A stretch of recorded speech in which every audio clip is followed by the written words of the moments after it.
drop questions in the chat, right? And when the speaker is done presenting, we would go back to the questions, right? So do drop your questions in the chat. Thank you. Thank you. You can use the chat for networking also. So let us know. You can put in your LinkedIn profile, your LinkedIn connect, your Twitter connect, and let everyone know so we can follow you and we can continue the conversation. This conversation is going to run for an hour, 30 minutes maximum, but it doesn't stop there. We have a community that you can be part of, both online and offline, but majority online, so you can continue the conversation online, right? Through our chat, WhatsApp chat, through our LinkedIn page, through our Instagram, YouTube, Twitter, now X. All right. So feel free to drop your connections and reach out, meet somebody. It's a community event and it's also a networking event. You can meet your co-founder in the chat room, right? You can meet your employer in the chat room, or you can meet your next employee in the chat room. So use the chat room well, right? Send us DM. Let us have your questions also. Today we're talking about from African fintech to UK global talent, a tech expert guide, right? So if you are in the fintech space or you're in tech space generally, and you're considering the UK global talent, our speaker today, Guy Omondi, is going to share a tech expert guide. He went through the process, right, as a fintech player. He applied for the global talent visa. I'm going to allow him share his story, right? And he's going to tell you everything you need to know, the steps you need to take, and the information he used and how he went about it, right? He's a fintech player. He has also worked extensively in tech, in telcos, mobile wallets, merchant payment, B2B space, right? So he has a wealth of experience. If you're in any of the space that he has experience in, please use the chat to ask questions that you do have, and is available to clarify, to give you advice, to give you tips on what to do and how to navigate when it comes to the global talent visas, right? So for us, we talk about everything tech, relocation, settlement, and making you globally attractive, right? We have various communities where we, you know, share information, right? One of the central point of truth for us is our app, the eMigr8 app. So do well to download the app and use the app to connect, to learn, and to reach and to learn, connect, and reach out to our coaches, our mentors to network with you. So we're talking about tech-enabled visa opportunities today, from fintech, from African fintech to the UK global talent, a tech expert guide, right? And for those of us that are yet to download the app, I'll come back there, but there's a lot of information on our app, right? There's a lot of information. We've had sessions in the past that are there. We have papers that we have written that are there. You can also connect with coaches there, right? It's one platform that we've built just to make you globally attractive, and we are constantly updating and uploading information. Everything that leads to tech, that gives you the right footing when it comes to tech-enabled visa opportunity, right? Some of the benefit of tech visas is like they are family friendly, right? You can move with your spouse, and most of the visa restrictions doesn't quite affect a lot of the tech routes, right? And yeah, they give you pathway to settlement, especially in the UK. If you have the global talent visa, it gives you a path to settlement, whether the promise category or the expert category, right? So it's one of the reasons why this is a very attractive path for relocation and settlement.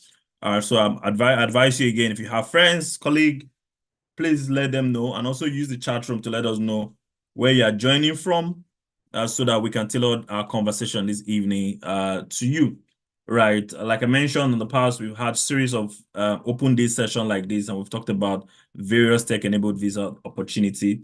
If you go on our YouTube page, you'll find loads of those videos.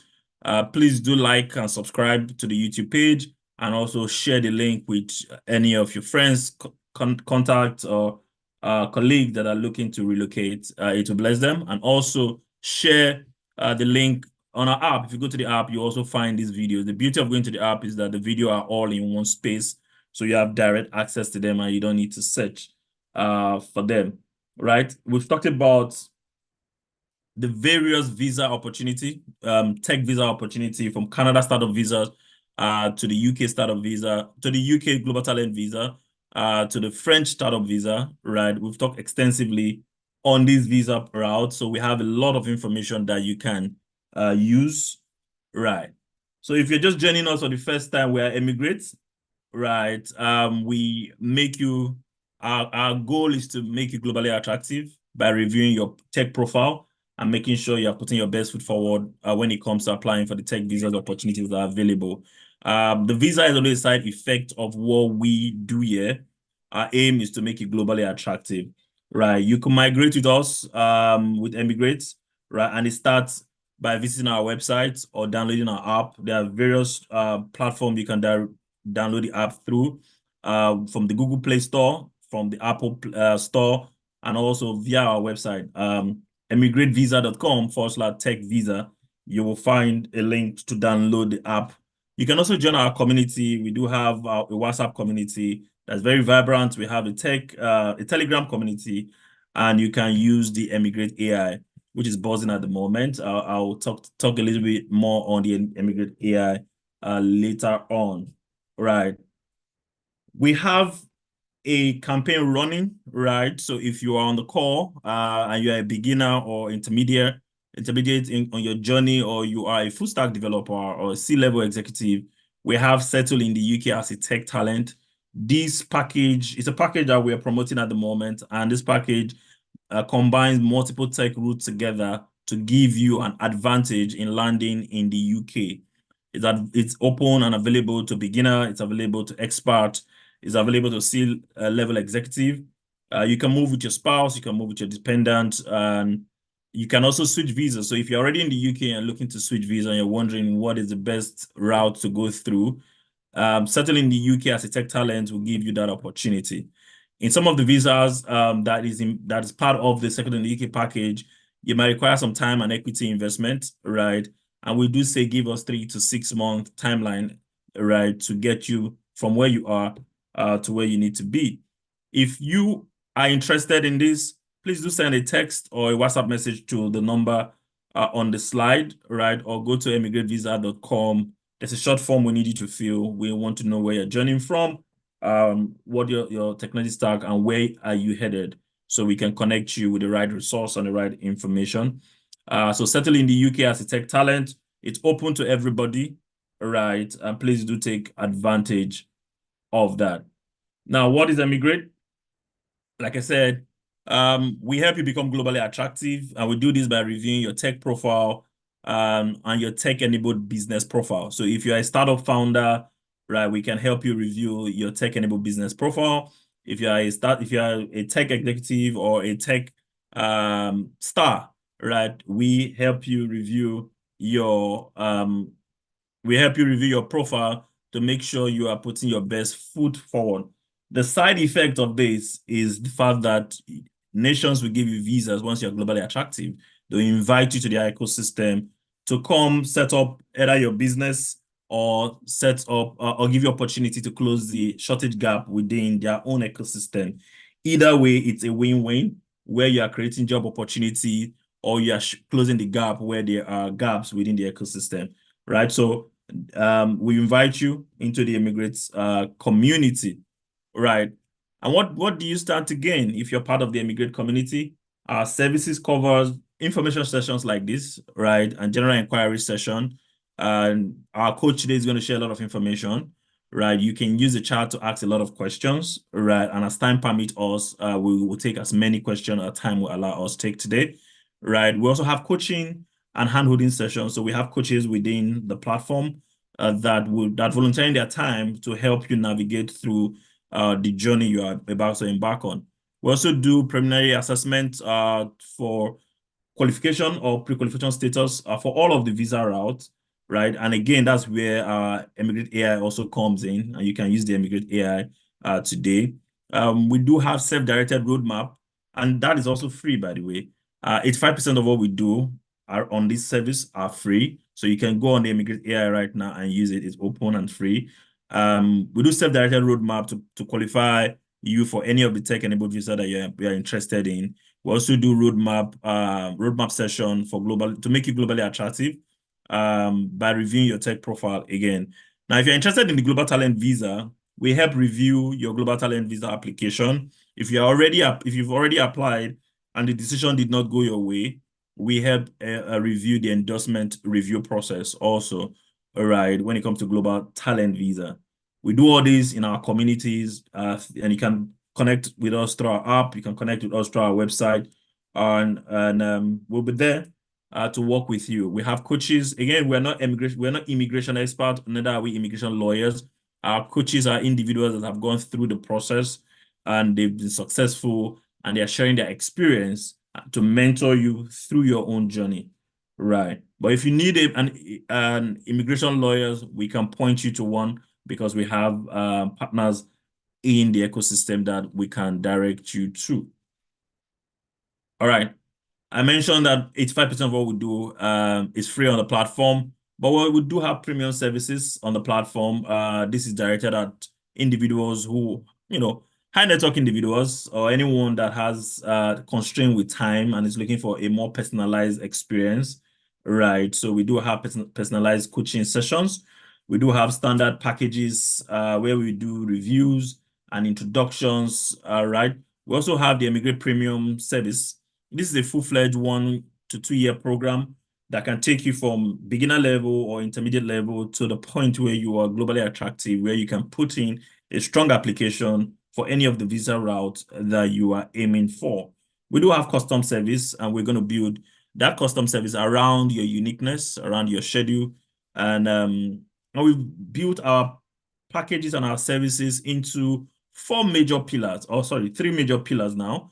Right, we have the do-it-yourself, so you can come to our ecosystem there, use this free information that we're giving to do it yourself. We won't have a do-it-yourself template that you can leverage, right? Or you can use the second pillar, which is a do it with me. This is where a coach works with you, right, to make sure your application is put together, you dot the I's and cross the T, and you put a strong application forward. Then we have the do it for me. This is where we bring in technical assistants like technical writers to help you navigate the journey. And also, but you're also going to be involved, because a lot of the time people think when you do it for me, it means you're just going to give me your application. No, your input is, nobody can tell your story better than you can tell your story. So your input is involved in all of the 3 pillars. And there are just differences where we have coaches working with you at different level. So we have do it yourself, to do it with me, and you do it for me. If you're interested in any of the services, please do go to eMigr8 visa.com/tech visa. All right. Or go to eMigr8visa.com/pricing. All right. You'll find a short form there. We want to know who you are, we want to know your journey in tech and what visa you are interested in. I'm going to come to the numbers of visa we speak to, not just the global talent visa. Yeah, let's go back to our packages, right? We speak to the global talent visa, we speak to the innovator founder visa, we speak to the O1 visa and the EB1, EB2 visa for the United States, and we have packages for this visa. So if you're interested in moving to the UK, we have the move to the UK as a global talent. This is the global talent visa, otherwise called the Tech Nation visa. Focus country is the UK. And also move to the UK as an innovator founder. If you have a startup and you're looking to move your startup to a new market, particularly the UK, you can leverage the UK innovator founder visa, right? Focusing on innovators who are moving their technology, their companies, their startup to the UK, right? Their ideas also to the UK. If you're looking at moving to the US, we have the move to the US as a global talent. And we had the visa of focus here is the O1 visa, the US O1 visa, usually for individuals with extraordinary ability and achievement. What I do say is that everybody has unique ability and extraordinary achievement. You just need to carefully profile yourself and make sure you are putting your best foot forward. and you find that you qualify or you're on your way to qualifying for these opportunities or for these visas. We also speak to the Canada startup ecosystem. So if you're a startup founder, you want to move your startup or your idea to Canada, there's the Canada startup visa. The focus country here is Canada, right? Any of the countries, either UK, France, Canada, Germany, that you're looking to move to, right? We do have coaches, we do have partners that will are available to work with you till you become successful, till you become globally attractive, right? So send us a DM, reach us through chat. You can even connect with us at the moment. We have our team on standby to answer any question. Put your question on the chat and we'll come back to it. All right.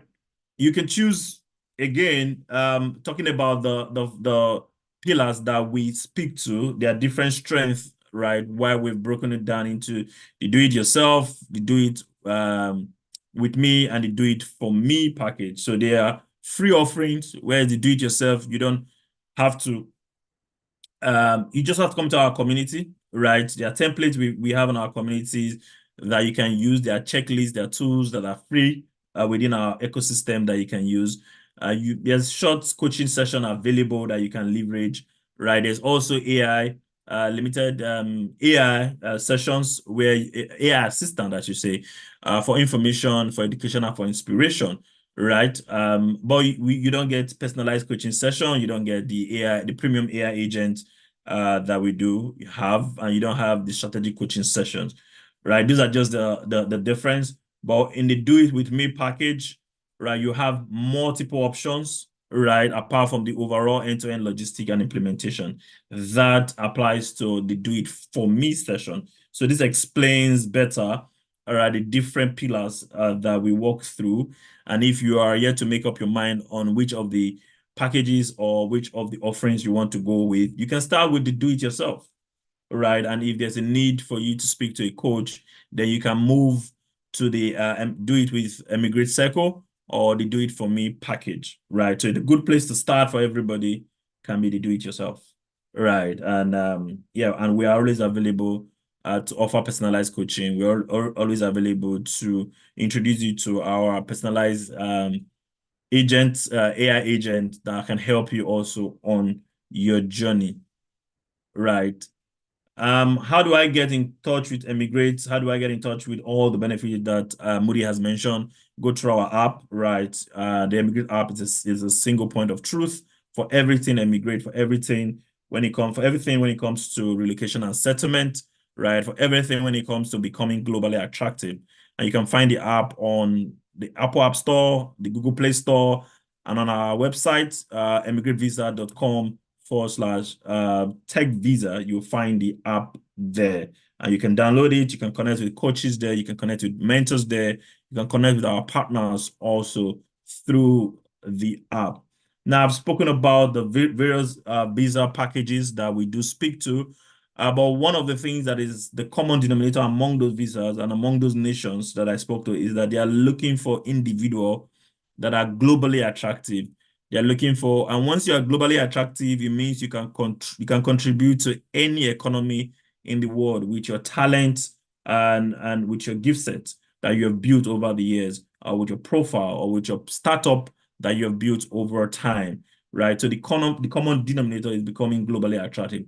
Our speaker today is globally attractive. He has been endorsed by the UK Global Talent, and he's going to speak to us, right? He's going to speak to us from being a fintech player to become a global player at the moment, with the UK Global Talent endorsing him. He's going to give you a tech expert guide to applying for the Global Talent. He's also going to take us through his journey, right? So do pay attention. If you have any question as he's speaking, leave the question on the chat, and we're going to come to the chat once he's done with his session, and he's going to answer as many questions. So the earlier you drop your questions, the better and the faster we get to it when he's done speaking.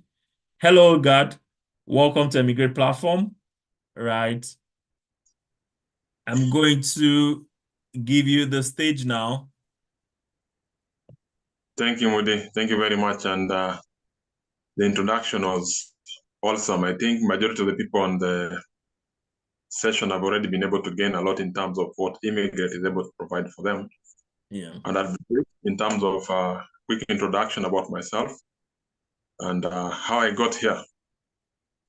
So I'll just do a quick rundown in terms of my experience, close to 12 years of experience in the fintech space. And this doesn't necessarily mean I'm coding. I don't code. I'm not a techie guy who sits behind the screen. So when it comes to this thing I'll be speaking about, it's generally exactly what I've been able to play into this space of the fintech. So when it comes to my journey specifically, I've been in the payment space for almost 12 years, having started off from the banking space. And when I was in the banking space here, we were talking about digitizing payments for agency and card payments. That was way back. If you can do some quick math, that should be around the 2010. And then I later on moved into the mobile money space. A mobile money space in this case now was in the fintech early startups, coming up with ways of how we can support merchants just to be digitally savvy, accept digital payments, and use tools or platforms that support their ways of doing business. Then from that transformation, now I've been able to move around to other fintech across as well, doing digital banking opportunities, API integration, supporting different merchant spaces, B2B enterprises, banks, connecting them to different platforms to support their customers. And then later on also moved to telecom space. And in the telecom space now, supporting more of an enterprise business perspective, building up the mobile money payment, coming up with rails of how people can be able to make payment from C2B perspective, B2B perspective, and even G2G government kind of payment as well. Most interestingly, sorry about that. So most interesting about all this thing in totality is that I'm also a co-founder. I've been able to co-found my company, should be around 8 years old now, from around 2018, 2019 there, in the fintech space.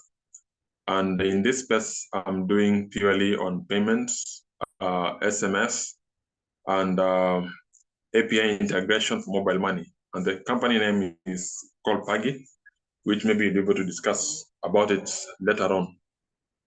To the meat on the table, which is more important in terms of discussion today, is the global talent visa. And why global talent? So when we look at it from this perspective in terms of my journey, and when I was looking of ways to apply for this global talent visa, initially it was that, okay, from my research, this is from my research, I'll tell you from my perspective. It was global talent, yes, I could hear about global talent visa, but in terms of information, it was very scanty. Getting information about global talent was very minimal. Even the people who have been endorsed, they speak very few information about it. So it was very difficult for me to be able to know exactly what this global talent visa is all about. Then with my research, going about YouTube, checking on YouTube, of course, going through the UK immigration services, and then other providers, and including eMigr8, and also other people who are also doing this consultation just to support people to come to the UK, especially in the global talent space.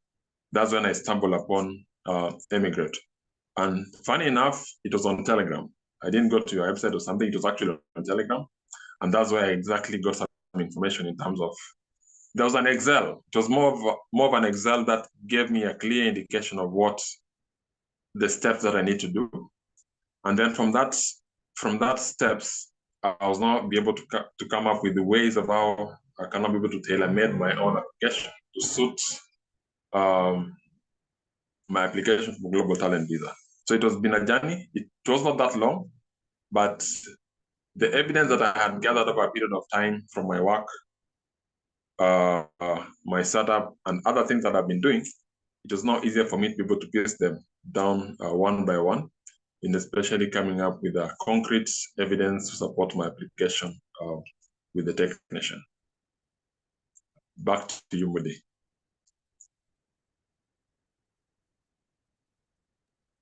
Fantastic. So we would like to know, you've given us the background, and how you connected, got information, how difficult it was to get this information. So we'd like to know a bit of your journey. You said you're not a coder, so a bit of your journey into tech, as it were, right? So we do have technology enthusiasts, we do have junior developers, beginner level people who are trying to navigate their way. We also do have people that are established in other career fields that are trying to get into tech.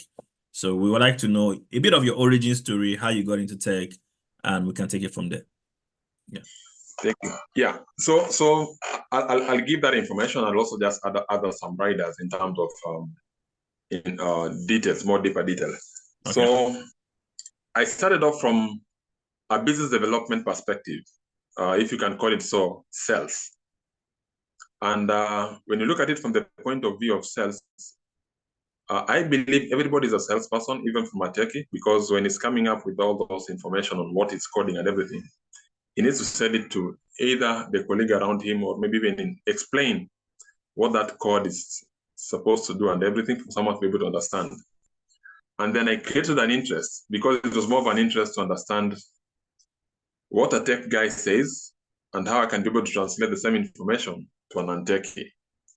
That's when I got interested to understand what is an API, what can an API do, what is an integration, because you'd be surprised if people don't understand what integration is. What's an integration? How do you differentiate different architecture?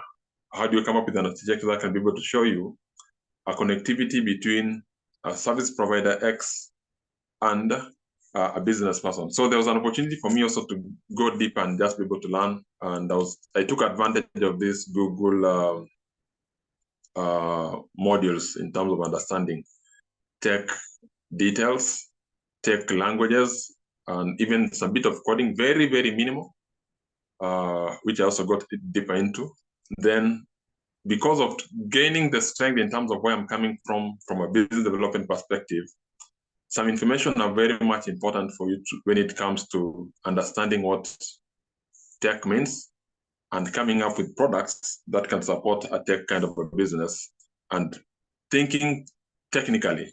Because sometimes you can be a tech person that you're thinking too technical without looking at it from the perspective of a business, then you end up also missing the point.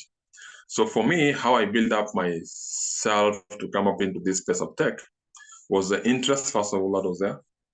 And then now being able to understand or maybe translate the technical information into a business perspective.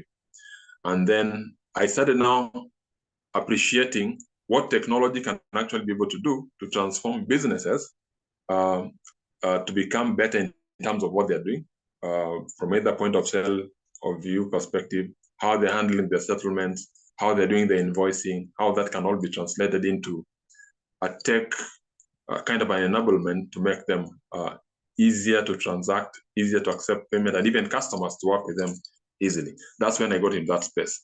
And when I got to that space, I realized there's a big opportunity for anybody to thrive in, because you can actually be able to come in as a business guy, you move into the technical space and become a full stack developer if you are interested in that. And then at the end of the day, you can also be able to transition from being a technical guy and being both, having both skills in this space.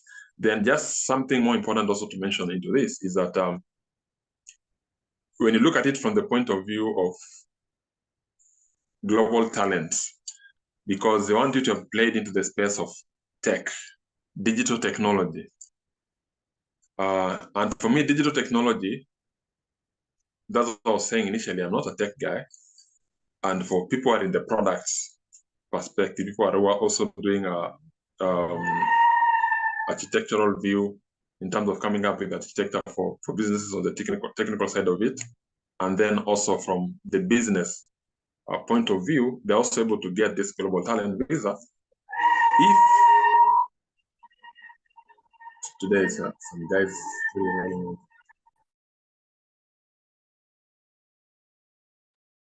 Yeah, sorry, apologies. There's people actually cruising around here. So what I was saying is this, you don't have to be techie to get global talent, number one. Number two, you can use what you've been able to build over a period of time to get in this space of global talent. And that's exactly how I've been able to come into this space because of my experience, what I've built in the technology space as a founder, and then also from my interaction into other fintechs, telco, and the products I've been doing. Because if you look at it wholesomely, I've been involved in coming up with products. And when I talk product in this case, like embedded financing, when I was at, I don't know if I don't need to mention the names of those startups, but we came up with an embedded financing that supported merchants to be able to get lending opportunities from their payment that they're actually accepting from our services. So that gave me a different perspective to build on my already available knowledge or experience and being able to deepen myself into the fintech space just to be able to understand more on the product side of it.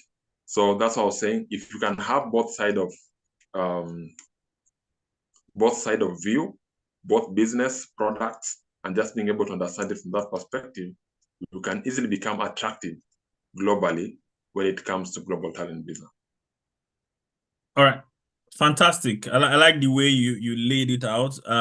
For references, because of my audience, right? I would like to know what if you were to wear a hat, looking back, I know you're a founder. Before you became a founder, what hat would you say you wore? Was it a product manager hat? Was it a project manager? I know you talked about sales, getting into business development in the early stage. But when you got into products, into building or into technology fully, how did you get in? Was it as a business analyst or as a product manager? Or because there are people in the room and we try to want to navigate to say, okay, he was a product person or he was a project person, and they would like to follow your journey through from there. Yeah, so something else that maybe you can find it's really intertwined in Africa is that product and project manager is like, it's like the same thing. You can be given a project and you become the product owner end to end without realizing you're actually doing something in the product space.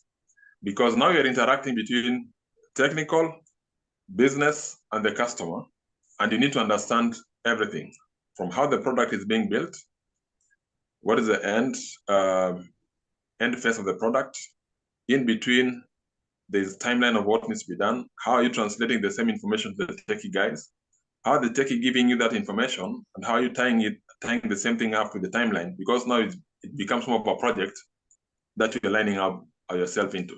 So when I actually say how I transition, it moved more like a project for me. It was more like a project. Then from a project, I ended up now understanding more being a product manager at the same time, end to end. So I'll look at it from this perspective when I say, if you want to transition, let's say you're from sales or from business development, you can move into a product-facing role. Then from that product-facing role, now you can now have full ownership of specific deliverables in terms of projects in the digital space. And then from the outcome of those projects, or what you'll be doing, now you can really take charge or responsibility and say, this is what I've been able to achieve over a period of time with X project, number of customers I've onboarded, revenue, and everything that comes with that project. All right, fantastic. We do know that you are from the Kenya ecosystem when you talk about the ecosystem across Africa, right? Do you want to share more, just share a bit of light on that ecosystem, how buoyant it is and what are the strengths of the Kenyan ecosystem? There are a lot of Kenyans in our communities, right? But we want to also use this opportunity to sort of, put a touchlight on that ecosystem for a minute. So if you can speak to that. Yeah, so there's a lot to do in terms of Kenyan space, and I look at it from the ecosystem of digital technology and what has already been done and what is being done even as we speak. Let's not even talk about M-Pesa, because M-Pesa is what has been there in the market and everybody knows about it, how it has been building up and Fintech coming up and building on the backbone of M-Pesa. But there are other interesting ecosystem like the gig economy, which is playing a lot in that space. Now there's this AI being talked about everywhere. And then there's just people actually building now rails on tops of already existing rails to come up with better product that support the customers. And when I look at it from the point of view of Kenya, is a majority of, let's say, the young and the middle aged kind of people have really embraced technology to the extent that I'll be a little bit biased from the perspective of where I'm sitting. I believe Kenya have a lot to offer when it comes to technology, but sometimes I feel we are not really shouting enough in terms of what we're able to provide into the space. And when it comes to shouting, in this case, I mean, we are not amplifying ourselves properly in terms of what we have been doing, what we have done, and what we are capable of doing out in the market space. We always leave it for people to come and say, there's a lot that has been done in Kenya that needs to be showcased. But I believe as Kenyan people, as Kenyan founders, as Kenyan techie guys, and the product people is, let's speak more of what we have done. Let's shout a lot in terms of what we do, and we can get a more of a spotlight into the global perspective. Because when it comes to investment, when it comes to not only experience, but when it comes to people seeing what can be done in Africa, you'll always hear people mentioning Kenya, Nigeria, South Africa in a lot of this conversation. But you'll find majority of the time, we are not taking the opportunity to really go out there and showcase what we're providing into this space. Okay. Fantastic. So when we do hear about Kenya, we hear a lot about, and this is the last question about the ecosystem. We hear a lot more, or maybe not the last. We hear a lot more about the fintech, the financial service startup players. We also know that Kenya is big in agriculture. I don't know if there are other sort of vertical you want to speak to that exist in the Kenya digital tech ecosystem. Yeah, so we have several verticals. We have the retail space. That is very big in terms of what Kenyans are doing in fintech. And the retail space, in this case, I'm talking about from distribution all the way to manufacturer, where players have come up with products that support the manufacturer in terms of getting insights of what is happening in the market, to be able to know that GAD has actually been able to buy X product and the competitor was also selling the same product in the market. So there's a lot of fintechs playing in that space. Then another important space that maybe I also need to mention is on the transport or travel space. There's a lot of travel tech in Kenyan space that people are building to support not only from the point of view of top line, but even from bottom line when it comes to what is available in the market for the travel space, from transportation, when it comes to just going around and seeing what we call the tourism space as well. A lot has been built on that space. Then the other more important element, as you mentioned, also on the agriculture, we have really invested on agriculture when it comes to e-subsidies. And when you talk about e-subsidies in this case, big players have gone into the e-subsidy space and being able to come up with ways of supporting farmers and the other ecosystem around them, like agrovet dealers, fertilizers, and how that can be channeled to the farmer end to end. The other space is on the insurtech, which is also very big in Kenyan space, especially when you look at it from the point of view of how people are able to get insurance services from medical, motor, and other services as well. It's also very big in the Kenyan space. I think the last one that I need to mention, which is also very extensive in the market, is on the payment, because everything in Kenya is about is largely running on the payment space. And the majority of the fintechs have really built on and around the payment space. And now we have not been able to really conquer cash in Kenya, but the appetite to conquer cash is really high.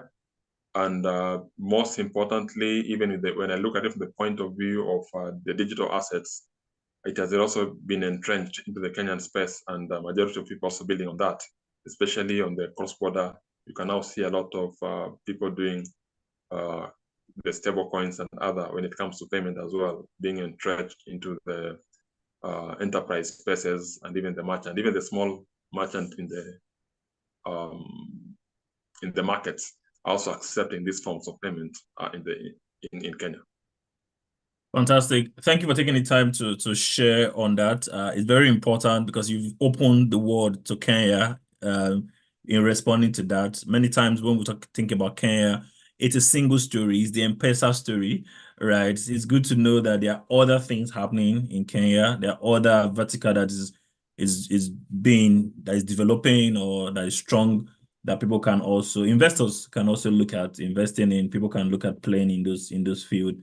So that brings us back to the global talent visa. When applying for the global talent visa, we want to know why you chose to apply for the global talent visa, and when you did apply, who were your recommenders? Who are the people that stood for you? We do know that the UK global talent visa asks you for 3 recommenders. Who were these people? How did you go about getting these people? So first, let's start from why did you choose to apply for the global talent visa? Yeah, so as I've mentioned earlier, Modi, is that I have a tech company, first of all, in Africa. And I wanted to position the company from a bigger scale, or maybe perspective in this case. And then the opportunity to apply for global talent visa was there. And then the other bit was the tech, not the co-founder. Is it co-founder or something? Not co-founder, but the other visa apart from global talent. Innovator founder visa, the startup visa? Correct. Yeah. So I look at it from the point of view of which one was easier. Of course, all of them I was able to qualify for them if I could have chosen, even if the other innovator visa, I was still going to get it. But I look at it from the point of view of the requirements, what I was able to bring on board quickly. And I also ran through what I need to provide in terms of the mandatory criteria, optional criterias. And then I was able to figure out from what I've been able to do and from my company, I'm 100% fitting into this space, and I'm able to apply and get it. So it was not that quick because there's a lot of evidence that you need to gather, number one. When it comes to what they call media, not really media, but what they call more of what the press is talking about you, what have you done that when they go and search about you, they're able to see exactly what you've been able to achieve and on which scale. Some of us are privileged, like for myself, I've been able to work with bigger companies, come up with bigger products to the market, being at the forefront in terms of launching this product, being a product owner, launching countries when it comes to API integration, when it comes to API connectivity for bigger banks across Southern Africa and even on East Africa side. And there's already word in the market from press, from media about the works I've done. So when I look at it from the point of view of gathering my evidence when it comes to media, it was easy because I already had publication that was already done by third parties about what I've done in the market, in the space, and it was already there for me to be able to pick up on. The other bit that also comes to this global talent visa is what have you been able to do outside your normal environment? Like for me, assuming I was an employee from that normal environment, what I've been able to do that support the digital space. I've been able to mentor people from different perspectives. One, people coming up with startups. Two, just mentoring on the digital space and even on the communities in Kenya, because communities in Kenya is big when it comes to fintech. And we have the likes of iHub. iHub is where I can call it more of a Silicon Savannah in Kenya, where majority of fintechs actually came up from iHub. And I happen to be my second company in the fintech space that I joined. We started out from iHub. And from the iHub space, we're now able to build up other ecosystem out of it. And what we've been able to do in the market was already outward enough in terms of what I've been able to do. And then the mentorship in this space now came in terms of not only from founder perspective, but even from product perspective, supporting other product people in terms of how to come up with product, how to have a better way of managing your products. From a technical perspective as well, just supporting on the view and the vision in terms of how you can come up with a product that supports not only how you're building the code, but how that can be translated into customer perspective. Then those are part of the evidence. Then the other thing that was more important as well is your recommendation. Because for me, for recommendation, I was not really lucky enough, but I had already people in my network space and where I've worked on who were able to write good recommendation for me in terms of my achievements. It was clearly stipulated and all of that attached in terms of what I've been able to achieve from the different companies I've worked at. Then something to mention when it comes to recommendation, it has to be someone who has either worked with you for a period of time. There's always a stipulation from Global Talent in terms of the period of time that you've been able to work with the person. And then he doesn't have to manage you directly, because when it comes to that, you can easily be able to, to change perspective or maybe have someone write something that is not correct. And then there has to be, the same person has to have an impact in the market or maybe the digital market space, tech space, in terms of what they've been able to do. So luckily for me, most of my people who signed up for my recommendation are either founders who have already done this in terms of the digital space. They've come up with bigger technology company in Kenya. They have raised the part of people who signed up for me. Then the other bit was my previous boss, who also supported me in signing up for my recommendation letter. And then the other person that also did the same for me was also from my own company, because I already had track record of what I've been able to do and achieved. And I used the same as an opportunity for me to showcase to the UK global talent and the tech nation that I have been able to do this outside. And this is what I'm also doing currently within my company.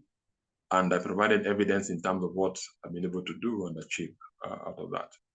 Then when it comes to the application process, of course, it's a step-by-step in terms of what the guidance technician gives you on what you need to do on that channel or maybe on that space. How you are supposed to, tailor-made all your application process, the number of evidence that you're supposed to provide, and the length. It's also very clearly stipulated on technician guidelines. And I did the uploading. So normally it would take some period of time for them to get back to you, but luckily, or maybe for me, it's really took 3 days. Within 3 days, I got my endorsement. And I applied for the global talent visa from Now Home HRMC. Fantastic. Thank you. Thank you for that. One of the things you mentioned that was very interesting was the iHub, right? Would you have said that, or would you say that working in that kind of a hub exposed you to more products, right? And exposed you to more networking opportunities. I just want you to speak a bit on that. Yeah, so luckily, or maybe something interesting is that maybe sometimes people might not see the importance of this networking and how it actually build up to you from a different perspective, because they say your network is your network. That is true. Your network is your network, and when it comes to these communities, they build up to what you are as a person. Because when it comes to people looking out or maybe recommending of what you have been able to do and how the iHub space have been able to build up, not only me, but even the Kenyan space, majority of the top fintechs in Kenya, they're actually spinning off from iHub. And when iHub was set up, I know they had different perspective in terms of what they're doing, but luckily enough, there's the spiral effect in terms of the fintech coming out of that iHub mentality. A lot of co-founders, a lot of technical forums have been formed out of iHub. And then even as we speak now, in terms of how much they've been able to evolve in the Kenyan space, iHub started, it later on moved to other region in Kenya like Kisumu, Mombasa, with different people now coming up with a technical or maybe technology ecosystem that supports the fintech. And that is what has actually been able to enable the Kenyan space to evolve when it comes to fintech and grow further. Because if you ask me, iHub was more of the Silicon Savannah or maybe the Silicon Savannah of Africa when it comes to Kenyan technology and the fintech.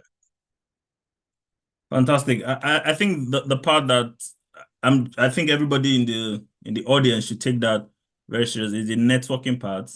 And iHub is like a pool where you can network, and you talked about also contributing to other products within the iHub space, helping them getting their code right and helping them getting their product to the right customer, which is very important. So thank you for sharing a bit on that. So we have a question in the chat. Guys, the chat is open. The Q&A session is officially on. All right. Somebody asked the question, do you have to be a founder, all right, to apply for the Global Talent Visa? What if you are in the communication policy and advocacy space, right? Can they apply for Global Talent Visa also? Yeah, so first of all, you don't need to be a founder for you to qualify for Global Talent Visa. You can just be, okay, you don't need to be a founder. Let me just stop it on that point first. Yeah. What is important is to build your case. If you're in the advocacy space and they're looking for digital technology space, that's why people like eMigr8 are here. They'll give you a guide in terms of how you'll be able to build up your case over a period of time. That's how people like us also here. We are able to guide you on how to transform from where you are to become more globally attractive with digital with Global Talent Visa. And the other thing that you need to see in this point of view is that, as I started mentioning earlier, you don't have to be a techie to get a Global Talent Visa. Same thing to me, I was not that a coder or whatever to get a Global Talent Visa, but I was able to align myself within the digital products that is able to show quantification in terms of what has been able to be achieved. Let's say, for example, you are in the policy space. What do you do in the policy space that supports the digital technology space? If you're able to define and know exactly what you're doing within the policy space and how your interaction in the policy space and what have you been able to come up with that support the digital technology ecosystem, then you're able to build up a case for yourself. Then you say, okay, from this, what I've been able to do as a policy specialist, these policies have come up with X, and I'm able to prove it has been able to build up the digital space into X and X proportion. That has moved, the dial forward when it comes to digital technology. That's how I can sum it up. All right. Fantastic. Thank you for the response. I think one of the things that will also help, and if you can remember, we don't want exact terms, but if you can talk around that, it will be fantastic. It's on the document used in applying for the Global Talent Visa. We did know that Global Talent has the mandatory category and the optional criteria, mandatory criteria and the optional criteria. If you can share a bit on the document you're using applying for the mandatory criteria and the options you choose within the optional criteria and how you navigated that, just to simplify it for people in the room that are not coders, and they're not building, they're not full stack developers. That's somewhere within the non-coding side of tech. Okay, let me just check that quickly because I've not put them on my mind. Let me just check quickly. Then It's fine. While he's checking that, guys, use the chat and ask all the questions. This is a general inquiry session, right? We have a bit of time left to be able to take as many questions as possible. And yeah, so thank you for the questions. Right. There are some response that ChatGPT and Google cannot give you. Talking about the networking, the iHub, and how he has networked. You won't find these on any AI platform or ChatGPT, but these are the kind of questions and kind of response you get on calls like this. And if you ask more questions, we're able to unpack the journey even better for you. Okay.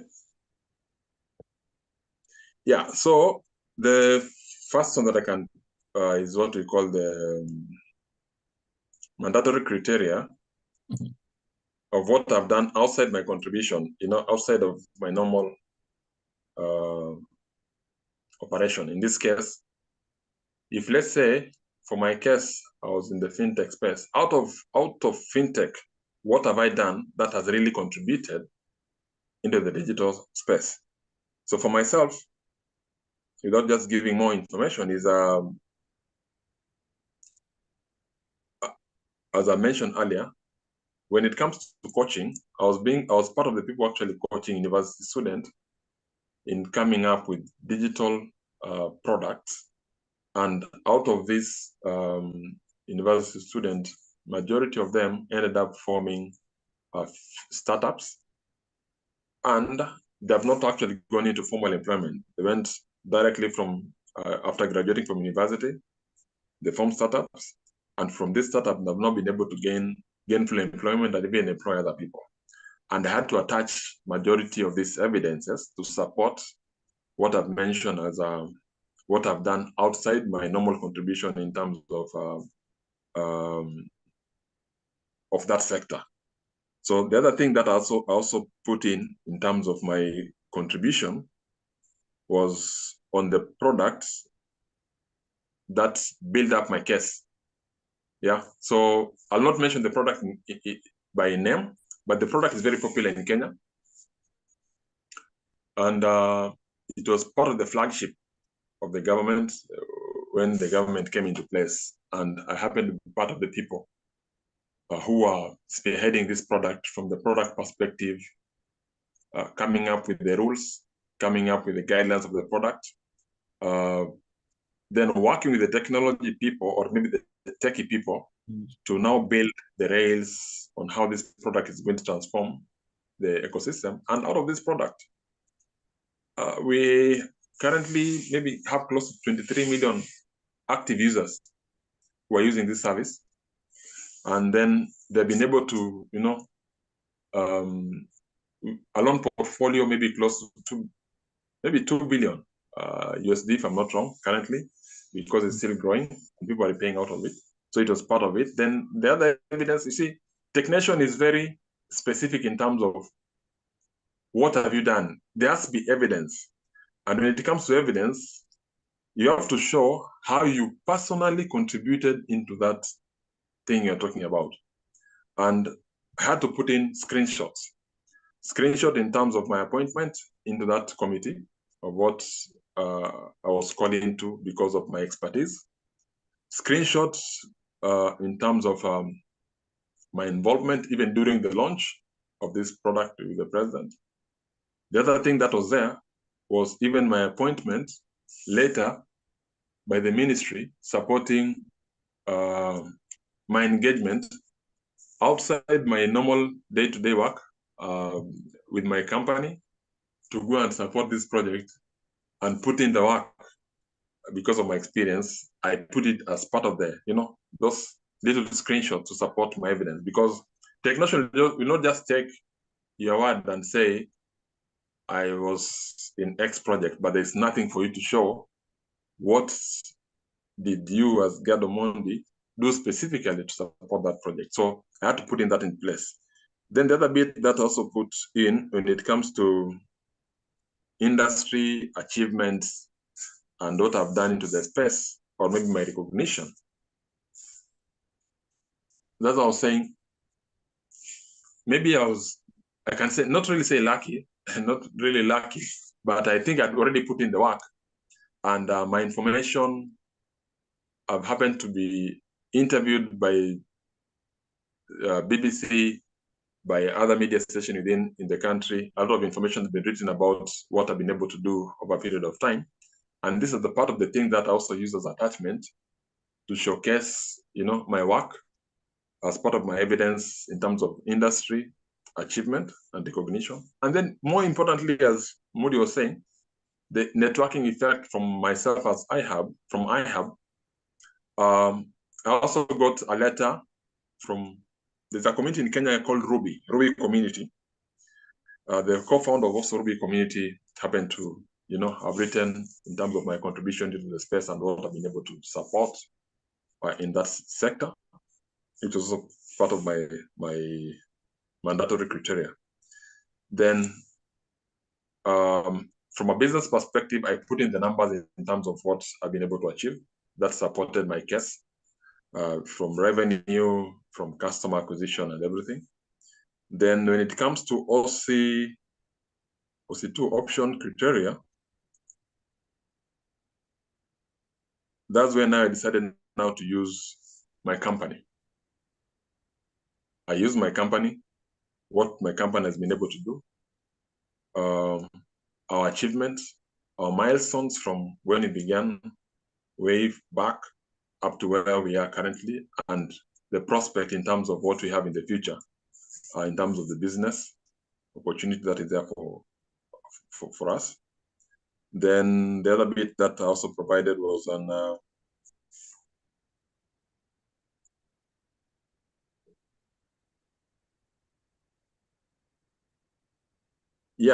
I think this I've already mentioned. Outside contribution. Yeah, I think these are the main thing I provided. Actually, I provided that, and then that small essay in terms of speaking about yourself and why do you want to come to the United Kingdom?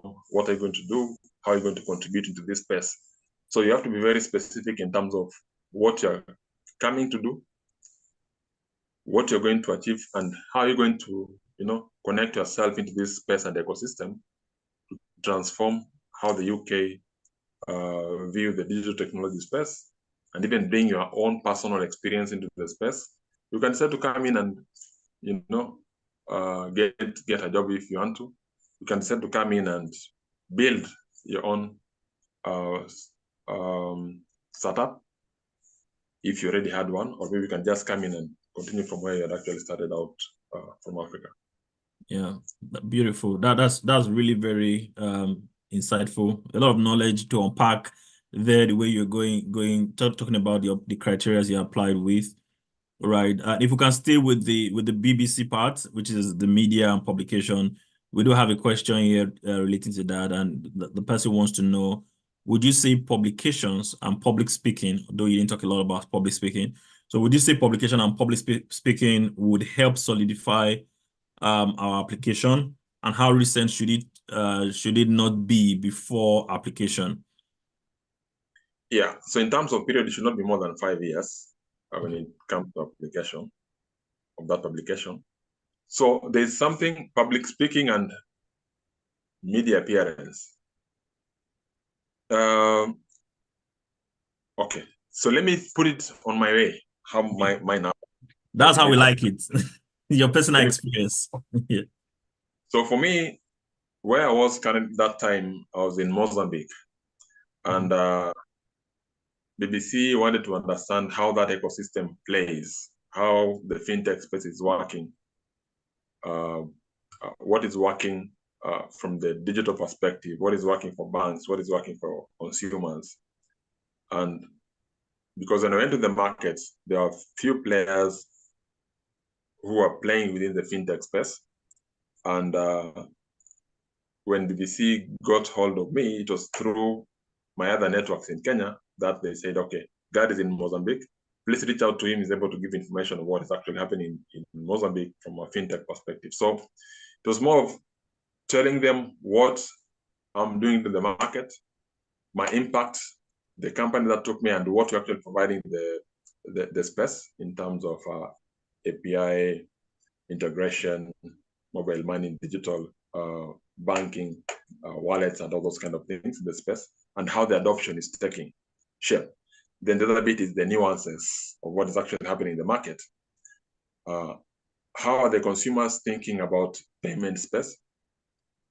How is the disruption coming in? Because at that point in time, it's when M-Pesa through Vodacom was introducing, the mobile money into that space. And there was a bit of adoption coming in. So with me having a different mindset in terms of what we have been doing in Kenya, so I was pushing that mindset into the business spaces, into the ecosystem, not only from bill payment. When it comes to bill payment, from, let's say, water, electricity, all these kind of things, you all had to go and, line up a specific location to do all these payments. So I had to come up with a different perspective in terms of how we can do this integration, how can we be able to spearhead the growth of the digital space to support digital adoption, make it easy and convenient for the consumers to pay from their home, make it easier for collection to happen seamlessly, make it easier for even people in the Treasury Department to know settlement has been able to be received without necessarily having to wait for agencies and all those things over a period of time. So the publication for myself with BBC was more of an information and the impact in the market, which happened over a period of time based on the needs and the requirement of what BBC needed. Then luckily enough, I was put in what they call the 100, they call it, I'll put it in Swahili, they were saying it's called Kumibora. Kumibora is like top 10 things that BBC was focusing on in Africa at that time. And I happened to be part of the people that they had to come to when it comes to information on ground on the digital space.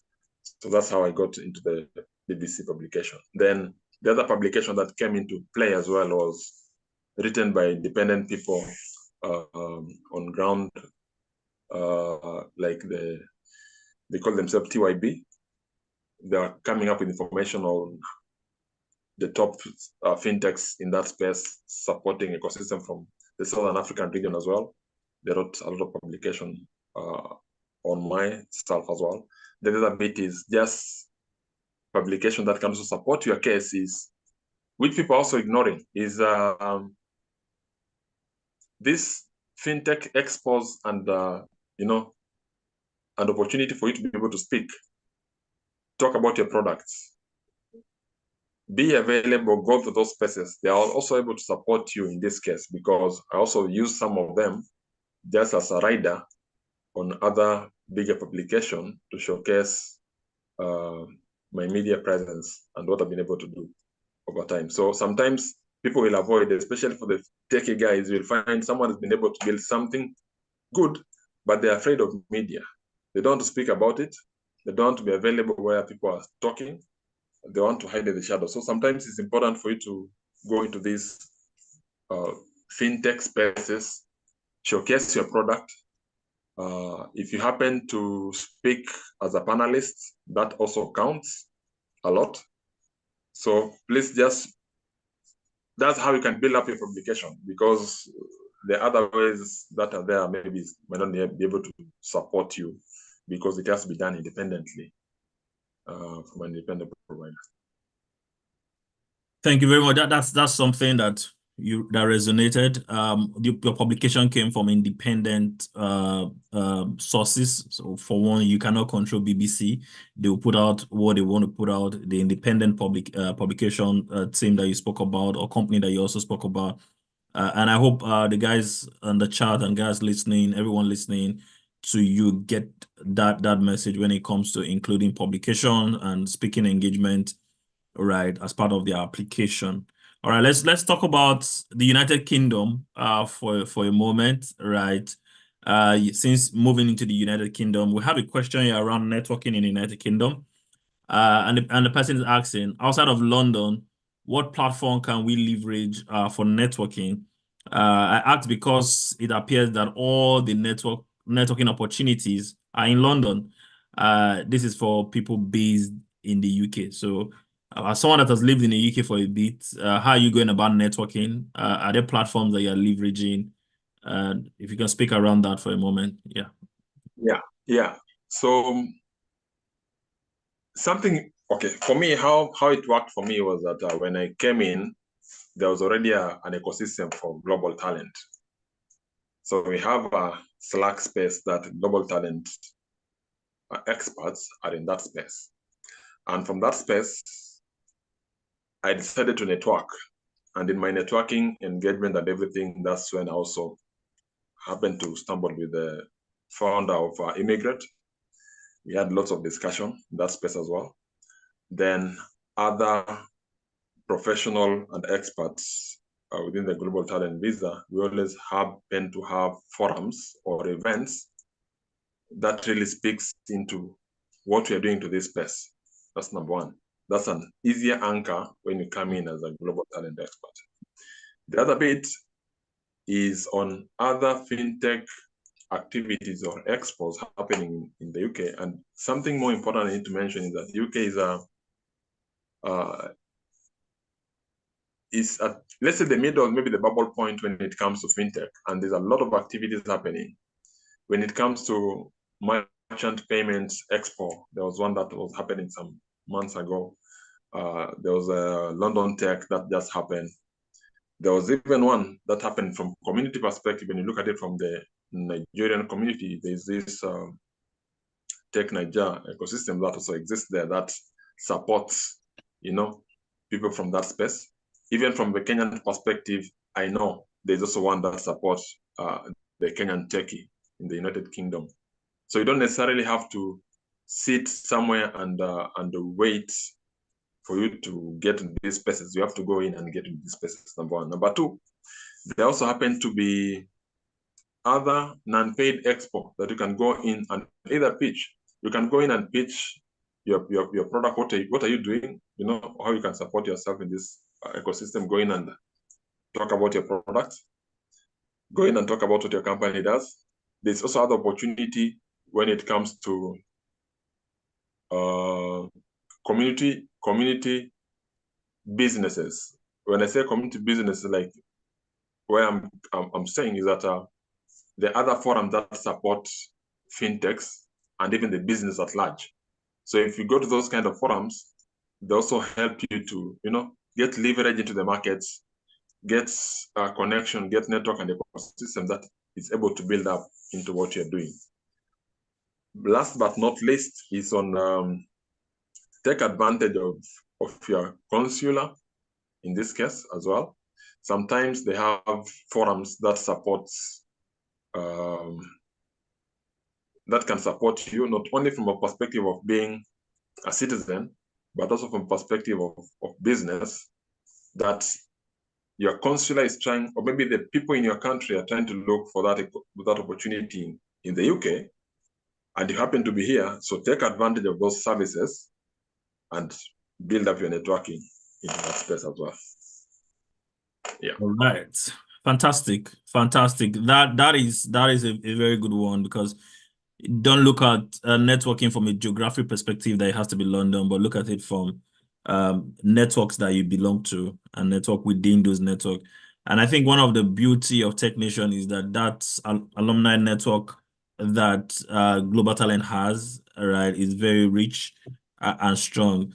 Right. I see a question. Can we join the Slack channel? I think the Slack channel is only open to those that have been endorsed by the Global Talent Visa. However, there are other channels that you can join. There are Discourse channel. The eMigr8 platform has a Discourse channel that they are part of, that they run. There's also the eMigr8 network, right, WhatsApp channel that you can join. I think the link to these channels are in the group, are on the chat already. You can join any of the link with any of the link and network there. There's also this call going on, use the chat room to build network, right? Use chat room to ask, hello, who are you? What do you do? And you can also put your LinkedIn profile link on the chat and ask people to follow you or connect with you if you are building something. Right, you can find your test case users in the chat. You never can tell. And like I said in the beginning, you can find your co-founder in the chat, or your next employer or your next employee in the chat. A lot happens within our ecosystem. God, I was just going to ask you, did you have any relationship with eMigr8 on your journey? And do you want to speak about that relationship with eMigr8 on your journey to applying for the Global Talent Visa? Yeah, so the relationship that I had with eMigr8 when I was applying was they had already simplified the process of and the steps. Because for me, when I went in to read about this global talent visa, it was jargon everywhere. Mandatory criteria, optional criteria, and you get confused in between. You don't know exactly what they provide. And funny enough, you might be having all these evidences. So when it comes to that Excel that I got from Telegram, from eMigr8, it was easier and straightforward. So it was easier for me to know this is mandatory criteria 1, this is mandatory criteria 2, optional, and I was able now to put in everything into space or maybe into place and know exactly how to put it. Because something funny, which I know majority of people actually struggling with, is how do you arrange these evidences? Because that's where now the ball is being played. Because if you don't know how to arrange these evidences, I don't think you can be able to get this global talent visa, because that's where now the catch is. Now with that Excel, it was easier for me to be able to know, okay, I have this, tick, tick, tick, tick, tick. This is how I'm arranging it. And then when I looked at it, go to the discourse for Tech Nation.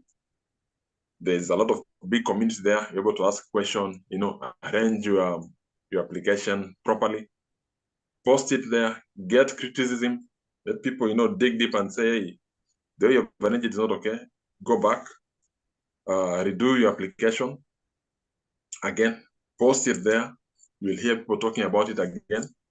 Then finally, you will see maybe responses for people who have already gotten the global talent visa, already telling, this one looks okay. You're able to send it. It's okay. This one you're able to send is fine. So for me, I also got those responses. And for me, it was important for me to get the response from 2 people that were critical for me, because they've been very active in that space when it comes to feedback. And when they gave me the feedback, when I just posted the ones, I knew this one was going to be a good application. So when I just sent it, and within 3 days, I got the approval. Yeah, I was on top of the world. It was one of those best moments. One of those best moments I'd ever lived for. All right. Thank you for sharing. There's a question that we should have started with, but I left it for this time. And the person was asking, what qualification do you need, right, to apply for the Global Talent Visa? And I left it for last because I knew you were going to talk about your qualification and you're talk about everything else that you have done. All right. If you want to summarize it, just answer that question. How would you summarize it? That person asks, what qualification do you need? Okay. So that question is very broad. In terms of education, I don't think Tech Nation is asking about education from what I've done so far. I think the qualification, I'll put it simply, is... Before you answer, the person actually used the word skilled. What skill do you need? Maybe a qualification, it makes it broad. So let's bring it to skill. What skill is required? What are the skills required? Right. So there are several skills that you can come in as an analyst, business analyst. You can come in as a tech guy who is actually a full developer stack guy. You can come in also even as a business analyst, or maybe in between, or even a product guy in terms of a skill. Then you can also come in, because I've seen this happening, you can come in as even a business, just a business development guy, but with skills that support technology. I don't know how I can put it, because I've seen not only myself, but like 2-3 other people who have come in with the same kind of, skills similar to mine, and they've been endorsed. Because you are in between. You have both the analytical skill, you're cutting in between technology, and you have the product skills, and Global Talent were able to endorse me and other 2 people in the same space. So it's more of a combined skill set that you need to have, backed with evidence, if I can just summarize it that way. All right. Fantastic. And I think you answered a lot of that, talking about your skill set, talking about the work you have done, and how you were able to present that for the Global Talent Visa, endorsing body to endorse. So fantastic. In terms of recommendation, and we will talk about, we do have different category of people in our audience, right? Those that are watching now and those that watch the replay, those that are on this call also. Right, and this category are broad, but I will stick to 3 of those category. We do have beginner level. These are beginners in tech. They're just starting out, learning the required skill sets, building their required skill set, and they're wondering, why should I apply for the Global Talent Visa? And we do have people in your category, that have all the skill sets, both technical and non-technical skill set. But they are wondering, is it a good, I'm on top of my career, I'm a founder, right? I'm a C-level executive already. I have teams working for me in Uganda. I have teams working for me in Nairobi. I have teams working from Lagos. Should I be applying for Global Talent Visa, right? What advice or recommendation would you give to this set of people, right? And also the third set, it's people that are trying to, they're in tech, but their tech journey have been disrupted in the light of the AI. There's a lot of AI conversation, and many people think, wait a minute, would this startup even exist, in another month or in another 2 months? What advice would you give to those category of people as well? Yeah, so thanks for that, Moody, and that's a very interesting question.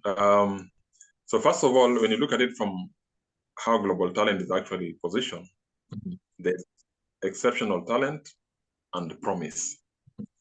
So for the promise, guys are people with very little experience, maybe 1 to 3 years, maybe less than that. And then you've been able to showcase exactly what you have done, and there's an impact. So you're more of a promise that when you apply and when they look at your skill set and everything you've been able to do, you can be a good talent in the future in the United Kingdom. Then there are those, as you have mentioned, who have built companies, 10, 20 people. They are more of exceptional. They have already showcased their work. They have excellent skill sets. They've already built startups that are either scaling, or they've already built up startups that are yet to scale, but they already have a skill set. They have done work, and they're able to come up and bring a lot of energy in the digital space and the UK economy. My simple answer is this: go and apply for this Global Talent Visa. The reason I'll tell you apply for this Global Talent Visa is because it opens a different perspective of who you are as a person. It gives you a different opportunity when it comes to settlement into the United Kingdom. And when I talk about settlement in this case, it's more of a sure way of settling here in the United Kingdom if you come up with a Global Talent Visa, because the requirement is clear, the period is clear, nothing is changing in between. You can come in, work in any field if you want to, but they have also been able to curtail where you cannot work, and what benefit you cannot get from the government. It's very clear. You can bring your family, easily with the global talent visa. Nothing is in between, very clear. Then the other thing that global talent gives you is the exposure into a different perspective of fintech. And when I say that is UK in itself has a vibrant ecosystem when it comes to fintech space. And even if you feel that your technology company, maybe your startup, is going to be eaten up by by AI in the next 2 or 3 months, I think you still have a chance to apply and come and enjoy from the ecosystem that is already existing here in the fintech space to build up on what you've already done. Because sometimes you might be having limited information based on, the fragmentation of what you're having in Africa. But when you come to this space, you can benefit from the ecosystem, the opportunity of networking and everything to build on what you've already started in Africa. All right. Thank you for your time. We're going to give you back your evening. Thank you for sharing the evening with us. This has been very insightful, and we are glad. Let us know, do you have a project that we can support? Where can we find you? Right. But tell us about your project that you're working on at the moment and how we can support you as an ecosystem. Yeah. So currently, my company is called Pagi. Pagi is a Portuguese way, or maybe it's a Spanish way, which means paid. It's called Pagi Limited. So we are currently based in 14 African countries. And we have opened, when I came here, we have often been able to open our ecosystem into the United Kingdom. We are growing further in terms of what we are doing, cutting across payments, SMS communication, career billing, among other things that we are coming up with that we believe should be the next frontier in terms of people, businesses, and ecosystem getting payment, getting paid, and communication. When it comes to support, in this case, is I think from the eMigr8 perspective is maybe the networking opportunity that is there that I really appreciate. The other thing that maybe can be there is from what I'm able to provide from a company perspective as Pagi, and how we can work together with eMigr8 in whatever form that is there, possibly. Open and welcome to any collaboration that exists. All right, fantastic. Before you leave, somebody is saying, I have a question. We haven't taken the question. It's a very straightforward question. And he's saying, with the recommendation, how many recommendations does one need to qualify? And also, must the recommendations be based on current participation in projects and initiatives or any? So this person is talking about recommendation letters. How many recommendations do you need to apply for the Global Talent Visa? And must it be based on a current project or participation on a current project or initiative? A recommendation letter that I did was around, I think, 4, based on the different criteria, because it's mandatory criteria, optional criteria, I did around 4 of them. And then when it comes to period, it doesn't have to be it can be a more recent project where you're actually working currently, that can also come in as a part of the recommendation. It can be a past recommendation in terms of what you have been able to work on some time back. But I think they also have a limitation in terms of the evidences. It has to be within a period of 5 years, not more than that. So you have to look at what recommendation you're able to bring on board and the period within which that recommendation is coming and the works you've been able to do to support that evidence. All right. Fantastic. Thank you. Thank you for spending your evening with us. Those in the community, just hold on. I have a bit of information to share. I have a gift to also give at the end of this information I'm going to share. All right. We are going to give God his evening back, and we'll continue with our conversation, right, as eMigr8. Thank you for your time. We do hope that we can call on you in the near future and you have give us a bit of audience again. And also we do have a lot that we're doing in the ecosystem, and we can't wait to connect with you in those different aspects of what we are doing. We have a huge workplace board community also that you can leverage if you're looking for staffing. And we also have strategic coaches, strategic investors within our ecosystem that we can also do introductions when you're looking at partnership with. So that is something that you can also benefit from the community. So thank you for your evening. We'll pick up the conversation and continue offline for now. Thank you very much, Moody, and I really appreciate the audience for coming in and coming up with very important question in terms of the global talent visa. And I think just as a parting shot is they should not be afraid to apply for the global talent visa. They should be open to reach out, even if it's to me in terms of what areas I'm able to support them. I'm open for that as well. So thank you very much, and back to you. Thank you very much. Do enjoy your evening. All right, guys. We continue our conversation. God spoke extensively about networking, right? And at Global Talent, they look at your recommendation letter. The standard 3 recommendation letter needs to be submitted. You can also submit recommendation within your optional and mandatory criteria as to the work you've done.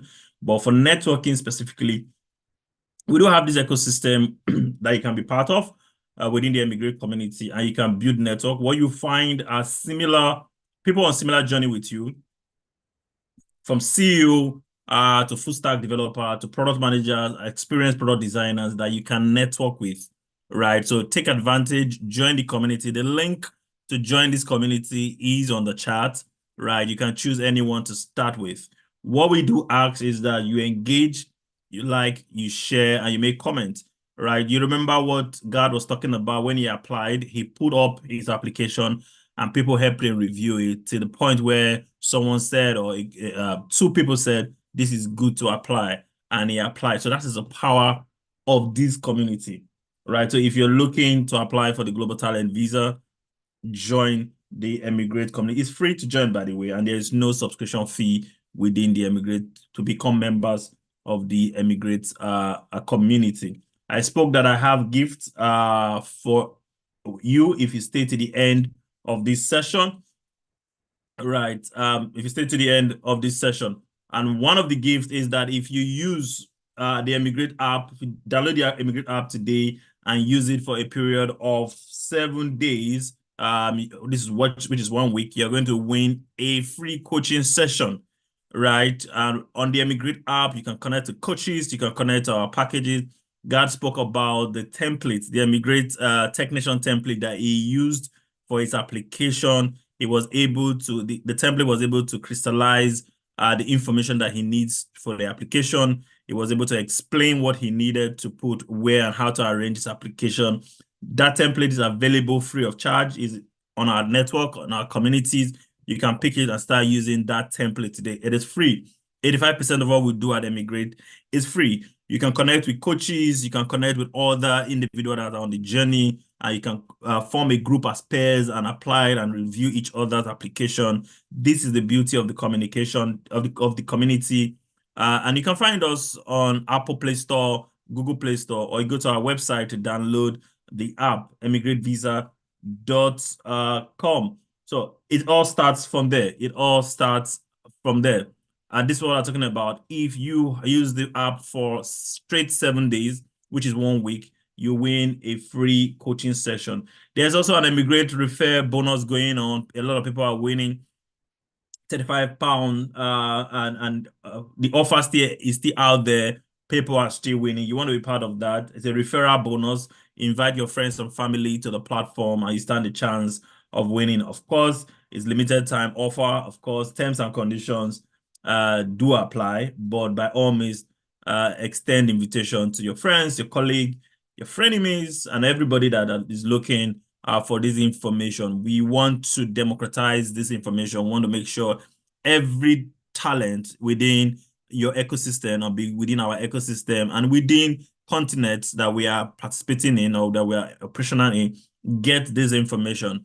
We're focusing on making you globally attractive. We're speaking to tech visas across 4 continents of the world, right? We speak to the US, we speak to Canada startup visa, we speak to the Australian national visa. We've spoken to the French startup visa and the French visa also across. And I'm going to talk more about the visa packages. Now, if you ask the question, why eMigr8? Our last coach has shared the benefit he got from the environment or from the community, the eMigr8 community. But I want to speak in just 4 bullet point or 5 bullet point why you should choose eMigr8. We go beyond the traditional method, right? We use AI-powered precision with data-driven solution, right? We use data-driven solutions, leveraging on AI power for precision, right? When you come into the platform, we have eMigr8 AI that you can leverage.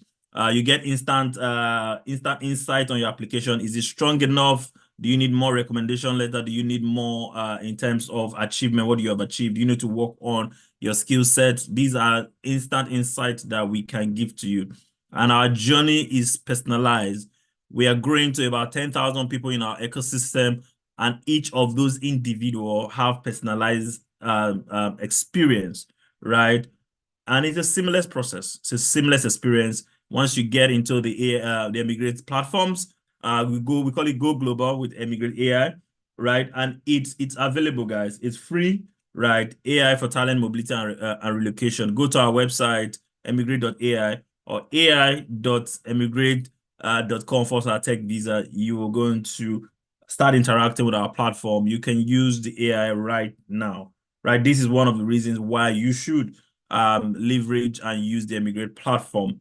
What does eMigr8 bring to you? We bring strong partnership within the ecosystem, right? We help you in terms of preparation. We give you information. Our speaker today has given us a lot of information. He has given us a lot of education on how to apply by sharing his own journey, his own story, how he applied for his global talent visa.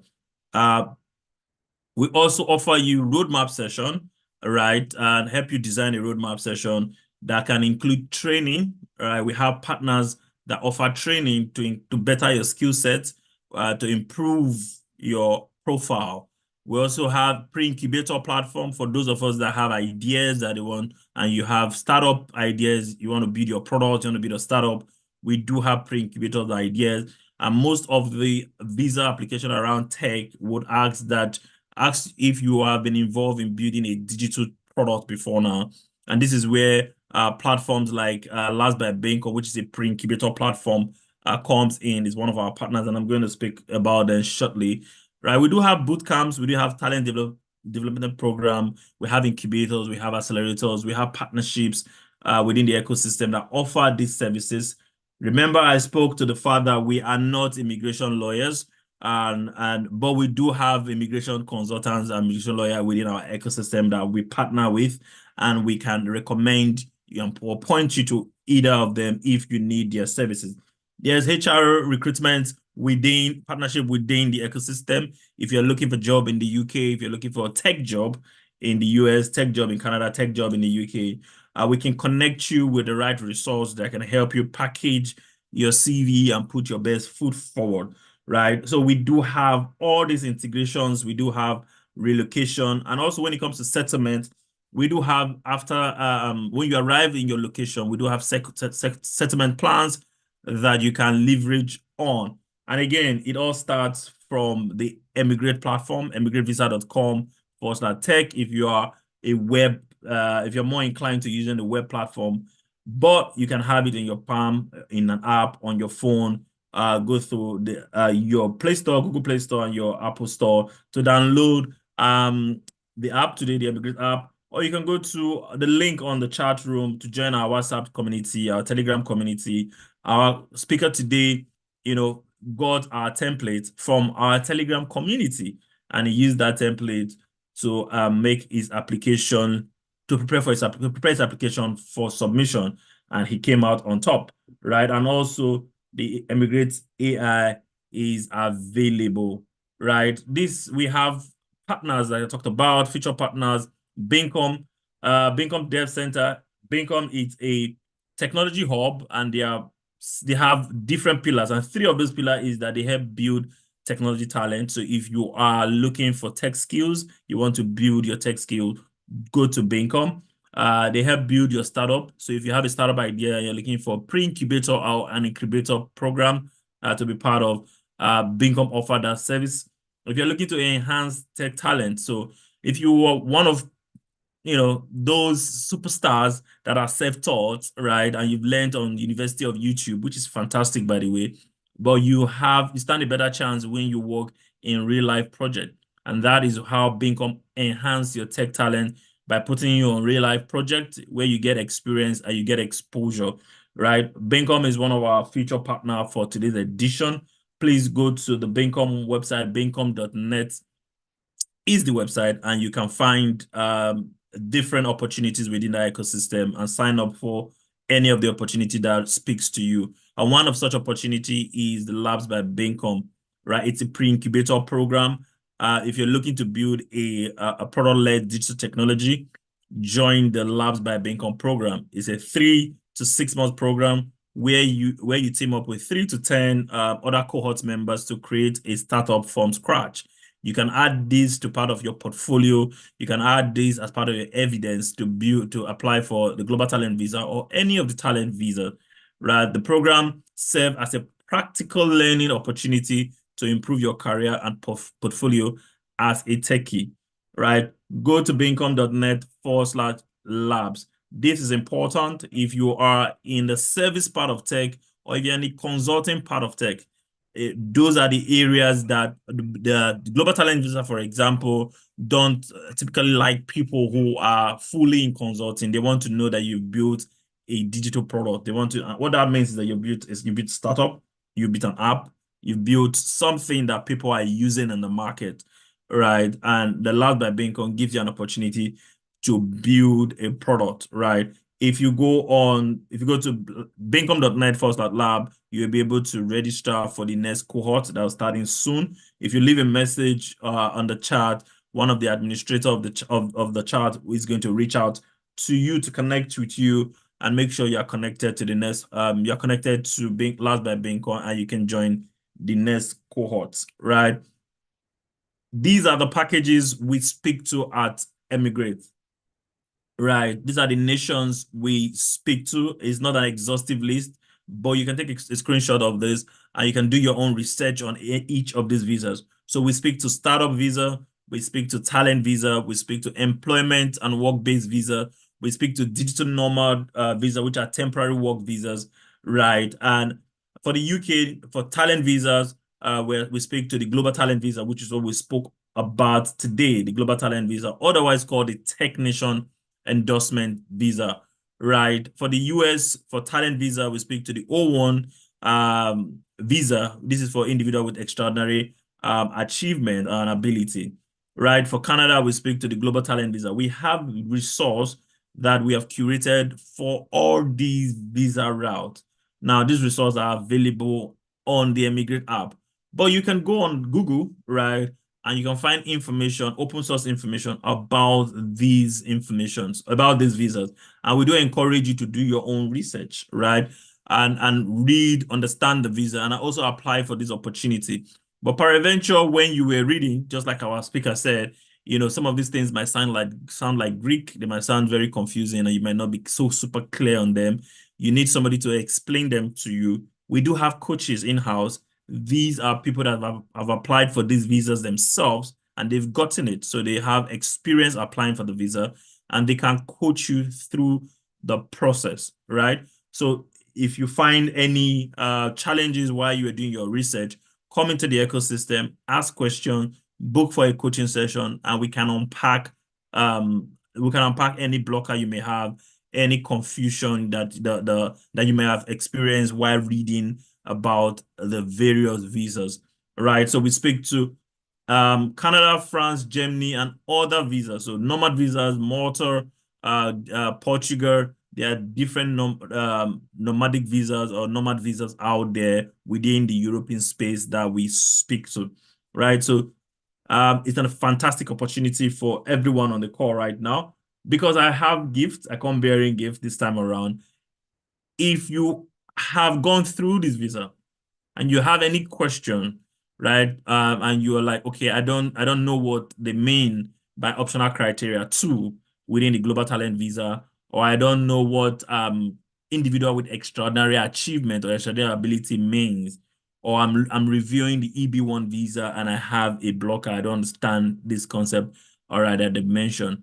You've won yourself a 10-minute coaching session if you're still on the call, right? A 10-minute coaching session with with an eMigr8 coach.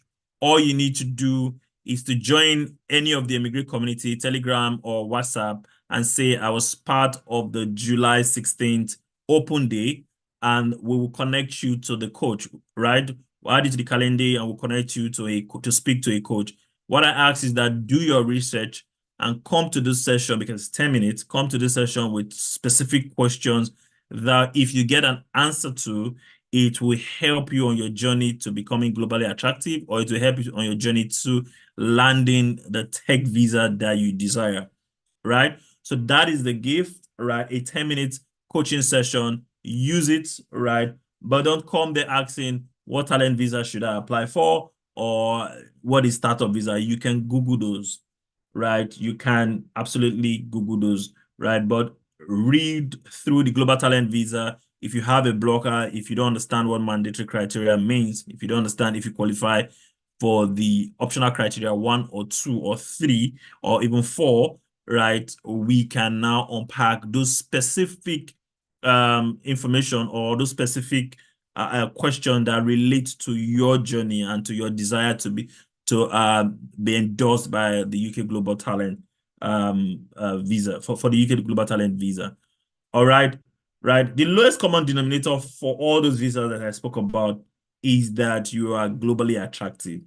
So what you need to do is to become globally attractive.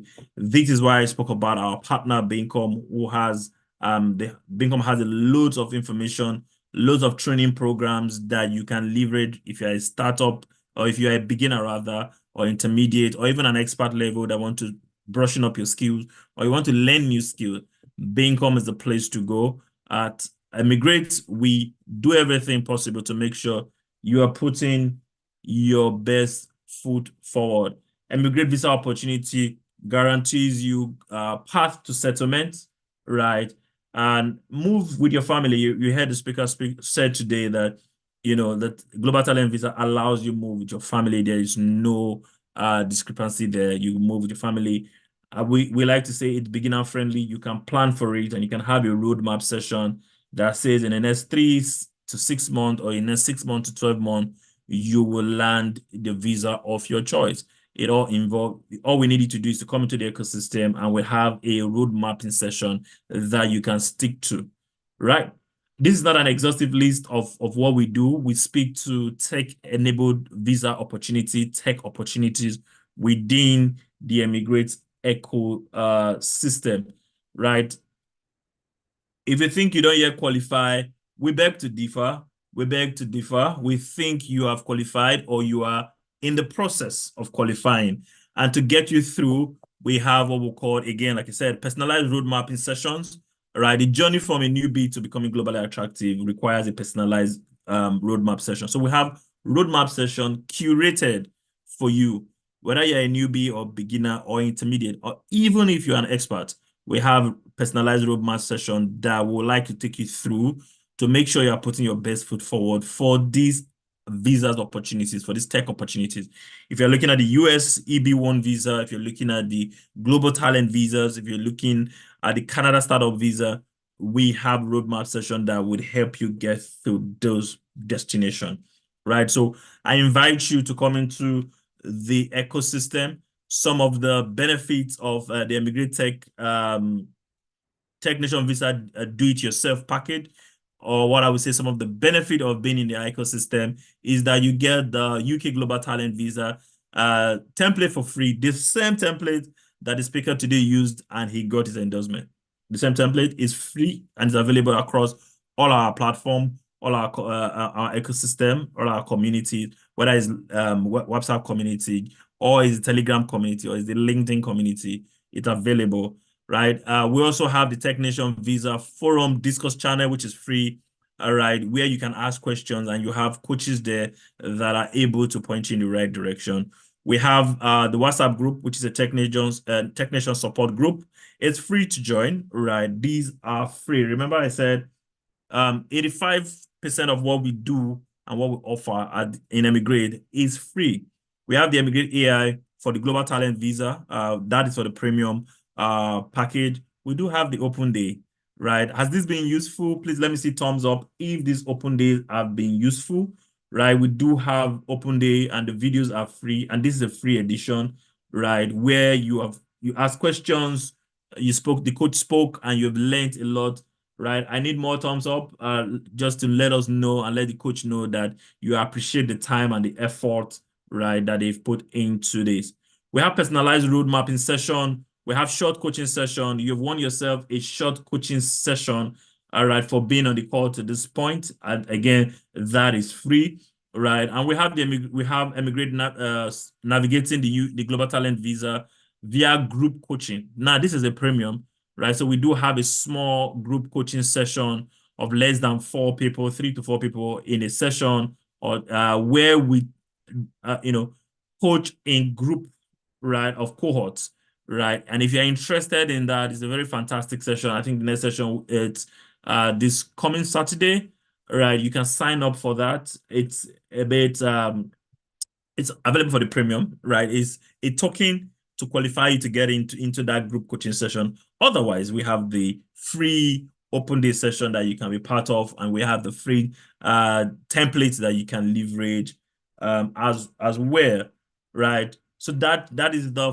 stuff and opportunities, free goodies that you can get in our ecosystem, and you can join our ecosystem using any of the link by downloading the app or by going to our website or using the link on the chat by joining the ecosystem, our group, our WhatsApp group, our Telegram group as well. Look out for our social media handles. We're going to be communicating the next edition of our eMigr8 Open Day. The first Wednesday in August will be our next Open Day session, and we're going to communicate in the topic of discussion and the speaker in the coming days. So look out for our social media handle. By the way, follow our social media handles, please. Like and comment. If you have gained anything on this session, please tweet about it and copy our handles. Also, this session will be available on YouTube. You can follow us on YouTube also and set up your notification so that when next videos or other videos are dropped, you will be notified of such.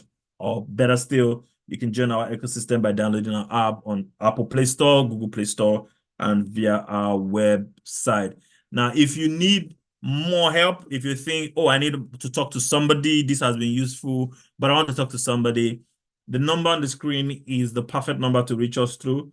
However, you have to send a message through WhatsApp or SMS to any of the number on the screen. Or you can go to emigrate.com/emigrate, tech visa, emigrate.com/tech visa, or beacon.net/emigrate open day.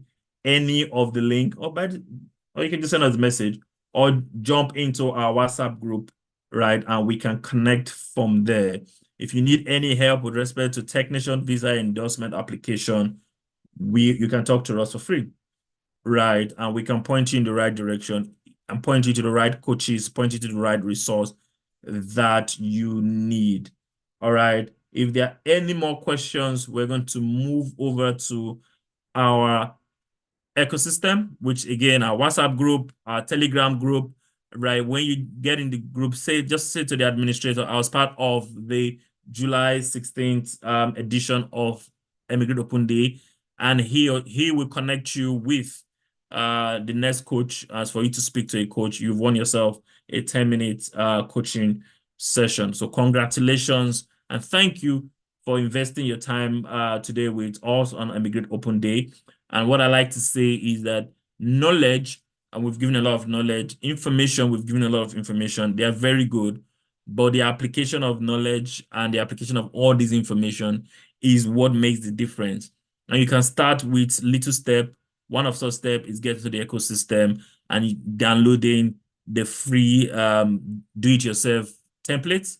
You can book for a coaching session. You can just download the app today. Those are little steps that you can take to become part and invest to become part of the ecosystem and invest in your decision to move to a new climate, to a new ecosystem as well. So thank you very much for your time today. The conversation will continue in our groups, right, on Telegram and on WhatsApp. The conversation will also continue on our social media handles. If you're on Twitter, please tweet at us. If you're on YouTube, please follow us, like the video, right? Share the link with your friends, co-founders, colleagues, anybody looking to relocate and is looking at the Global Talent Visa or otherwise called the Tech Nation Endorsement Visa. You can share the link with them. And if they have any question, they can also come into the ecosystem, and it's free to be part of the ecosystem. So thank you very much, everybody. Do have a lovely rest of your day. Remember to apply the information you've heard today. Remember that the conversation continues within our ecosystem. So thank you very much. See you in our chat rooms as we continue the conversation. Speak then.